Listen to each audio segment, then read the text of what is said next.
What's going on, Florida? Meteorologist Jonathan Kagas back with you, and we are about to turn things unsettled once again by the second half of the weekend and then into the start of the work week. Big upper low sliding through. We're going to break all that down for you and talk about the rainfall coming in the pipeline. And then, of course, we're going to pinpoint your forecast. If you're in North Florida, Central Florida, and South Florida, we have the entire state covered for you as you make plans for the end of the work week and start of your weekend. So stick around for that. If you do want to stay updated on all things Florida weather, and we are going to keep things pretty active in the weather department as we are in an El Nino winter, you have to hit subscribe. Please do that. And if you find this content helpful, please hit that thumbs up button. Small ask, but it really does help us out a lot. I appreciate that. Post in the comments what part of Florida or anywhere that you are tuning in from. So here is the deal. This is what we are under the influence of now. Big upper level pattern. It's all kind of jammed up. We're under the influence of this omega block. And what an omega block is, we have that dip out west, we have big ridge out in the plains and upper Midwest, and then another upper low that's kind of hanging off the northeast corner of the United States. We're going to be one of the coolest spots in the country by the second half of the weekend and then into the early stages of next week because of this pattern. We have the warmth just surging up in this direction where this big upper high is kind of baking everything and taking winter away from the upper Midwest and northern plains.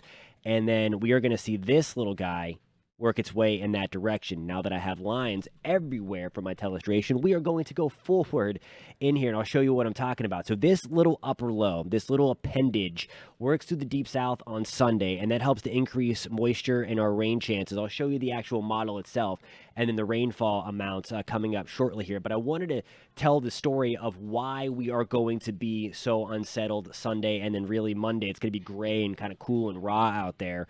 There it is, just kind of hanging out over Florida Sunday into Monday. This is Monday, February 5th, in this big, again, this is what we call a cutoff low that's just hanging out over Florida because the normal flow is up here and there's nothing to kind of push it or nudge it out of the way. So it just sits there for Sunday into Monday until it finally kind of regenerates and this upper low kind of grabs it and then yanks it away from Florida, and that allows us to kind of gradually warm up through the early and middle stages of next work week. Again, beyond Monday, Monday is likely going to be cloudy and pretty wet, and we're likely going to see some bigger waves out here too, and I will show you why in just one second. So here we go, Sunday into Monday. There's 3 o'clock Sunday afternoon.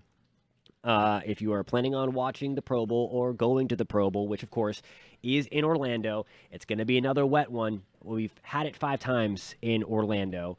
This will be the 5th, I believe.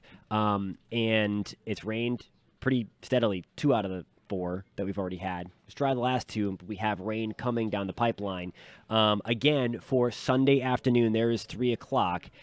Watch what happens as we get into Monday. Now, the surface low kind of crosses and hangs out here and just kind of spins there for a couple days. Even on Tuesday, I still think we're going to have the opportunity for rain along the coast because counterclockwise flow around areas of low pressure, kind of like this, that is going to drive the Atlantic moisture back into the coast. And this is also the reason why I might chew up the beaches a little bit. It also might create some big waves as we get this guy hanging out over the Atlantic before it eventually pulls away and heads towards Bermuda. Look at this. I mean, some snow even coming into the Atlantic right along the coast. Most of that stays out at sea. For any friends or family that might be watching from the I-95 corridor and waiting for winter, they're going to have to wait a little bit longer, at least for a good big snowstorm. I know it was really cold up there, but the snow has been lacking for our friends along the I-95 corridor. So in terms of how much, and I don't think this is like a driving heavy rain. There's going to be pockets of heavy rain. But by and large, it's more of that gradual, steady stuff, good for the grass, but it's going to add up. There's Sunday into Monday. We could pick up anywhere from about a half of an inch to 2 inches of rain statewide. You see it there from Pensacola into Key West. Key West might miss out on the most of the rain as this kind of focuses in on the peninsula. It's kind of elongated, but nonetheless, a decent amount of rain coming our way Sunday into Monday because this upper low just kind of hangs out there for us, with us for a couple of days. On to your pinpoint forecast, and this is going to be for Friday. This is February 2nd. Cool for us in Panama City. We're at 66, 72 in Tallahassee. We have 72 also in Gainesville. Cedar Key coming in the lower 60s. So you really see the wind direction there out of the west having a super, super huge influence because just further inland and Tallahassee, we're at 72. Meanwhile, we're at 66 in Panama City. We're bringing the relatively cooler Gulf waters, so the air that resides over the Gulf of Mexico, over into Panama City, and for us into Pensacola, Apalachicola, into Cedar Key. But if you are able to be warmed by the sun a little bit more inland and not as much influence from the cooler water, relatively speaking, we're a little bit warmer. 71 in Orlando, 71 in Ocala. We are at 76 in Vero Beach. Tampa, we are at 72 degrees. Moving into South Florida, we will see temperatures get back into the upper 60s in Bradenton. Sarasota, we're back to around 70. Fort Myers, we are at 74 degrees. Miami, we're checking in at 77. West Palm, good afternoon. We are at 76 degrees, and then again, the lower 70s, beautiful in the Keys, which is a stray opportunity for a passing shower with the north breeze in Key West and in Marathon. So again, moral of the story is we are going to keep things unsettled over the next couple of days, starting on Sunday and Monday because of that upper low.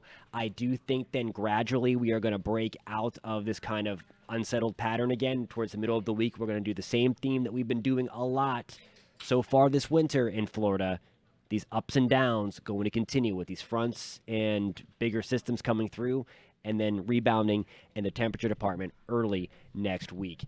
Thank you guys so much for tuning in. Again, if you found this content helpful, would love it if you give it a thumbs up. And if you want to stay updated on all things Florida weather, and who doesn't, you have to hit subscribe. Please do that.